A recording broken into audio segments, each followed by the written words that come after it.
کیا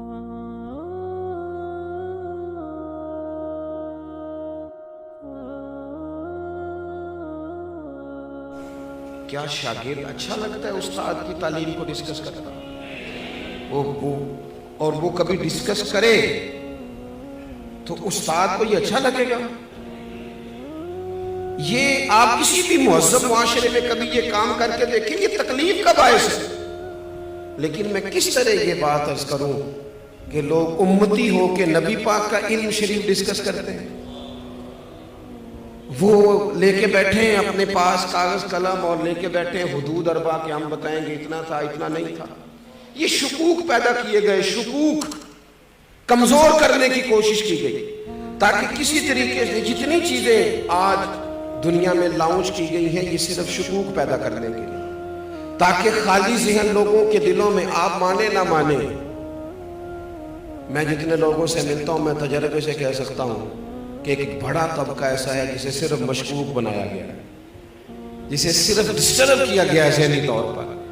وہ لوگ جو بڑے محبت سے بڑے شوق سے کوئی درود شریف پڑھ رہے تھے، انہیں آگے کہا گیا یہ والا تو پڑھنا ہی نہیں چاہیے، وہ کب سے پڑھ رہا تھا۔ مشکوک کرنے کی سازش کی گئی۔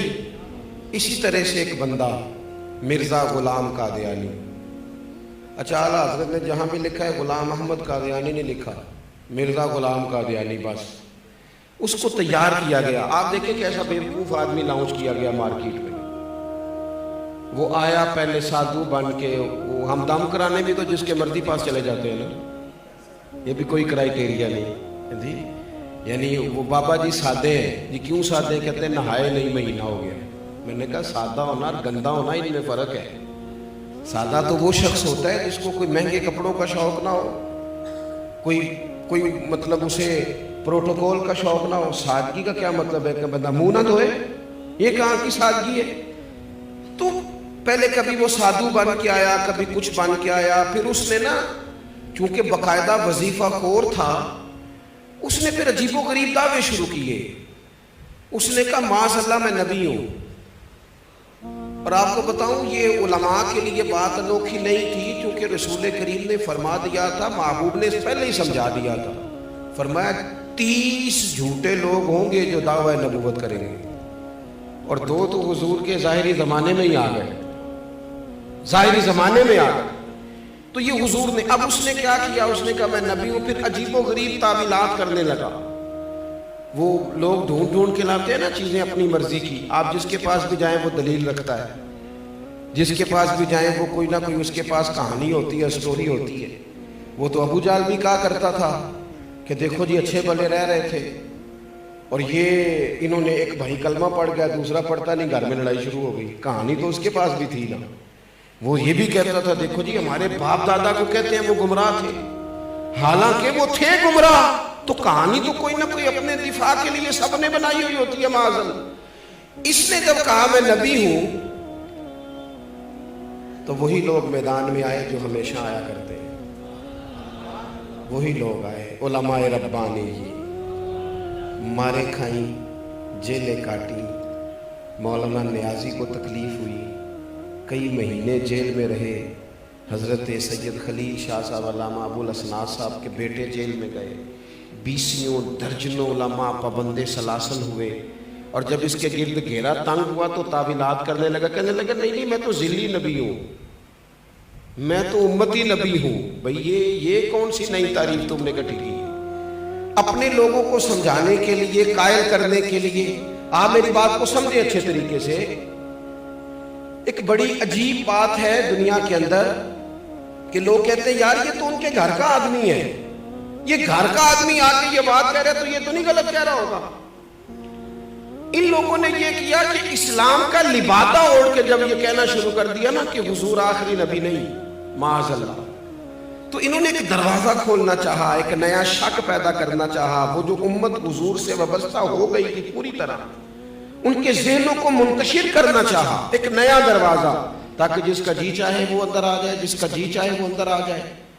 اب ضروری تھا کہ ان لوگوں کی علماء نے حکم شرعی بیان کر دیا تھا، اعلیٰ حضرت نے بہت پہلے لکھ دیا تھا کہ یہ کافر ہے بلکہ مرتد ہے، اور فاضل بریلوی نے یہ فتویٰ دیا کہ جو اس کے کفر میں شک کرے، آپ کی توجہ ہے میری بات پر، جو ان کے کفر میں وہ بھی کافر ہے، اس لیے کہ جس طرح اعلیٰ حضرت فرماتے ہیں جس طرح اللہ کو اللہ ماننا، صمد ماننا، بے نیاز ماننا، لم یلد ولم یولد ماننا ضروری ہے، یہ جملے ہیں، فرماتے ہیں اسی طریقے سے نبی پاک کو آخری نبی ماننا بھی ضروری ہے۔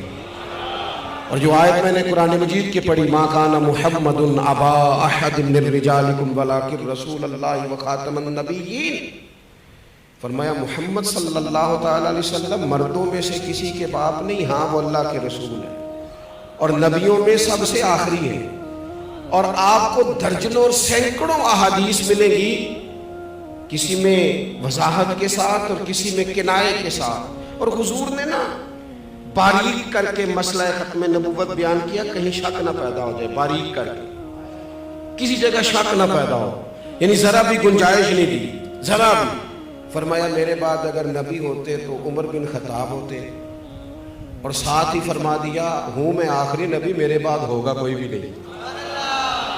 یہاں تک بھی اگر بات ہو جاتی تو سمجھ میں آتی تھی، لیکن وہ جو اگر کوئی تھوڑی سی گنجائش نکالنا چاہے تو بند کیا وہ دروازہ۔